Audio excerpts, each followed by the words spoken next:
Cette famille de 11 personnes vit juste en face de ce qui ressemble depuis sa petite maison à une forteresse. Encore abasourdi d'avoir appris l'identité de son plus proche voisin, pourtant jamais aperçu.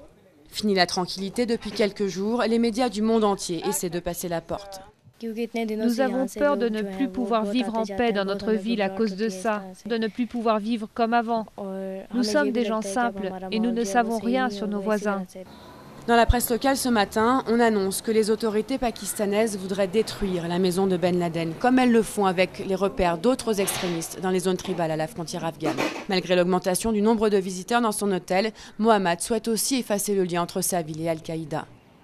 Il faut que les autorités détruisent cette maison. On ne peut pas laisser une maison de terroristes salir notre ville. Pourtant, depuis que les militaires ont levé le camp, remplacés par des policiers, l'affluence des visiteurs ne faiblit pas. Les gens viennent voir la maison par curiosité, mais aussi parce qu'ils n'y croient pas. Ils ont besoin de voir. C'est un événement ici, nous allons continuer à recevoir de nombreux visiteurs.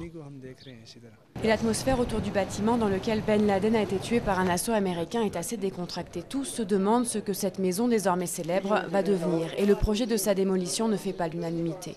Certains ont même déjà pensé à sa reconversion. Nous n'avons pas d'école publique dans le quartier. Il faut que le gouvernement utilise cette maison au lieu de la détruire. Comme ça, nos enfants pourront étudier dans la maison du martyr. Un héros de l'islam pour certains, l'ennemi public numéro 1 pour les États-Unis et une maison bien embarrassante pour le gouvernement pakistanais, accusé par Washington d'avoir des relations douteuses avec les islamistes.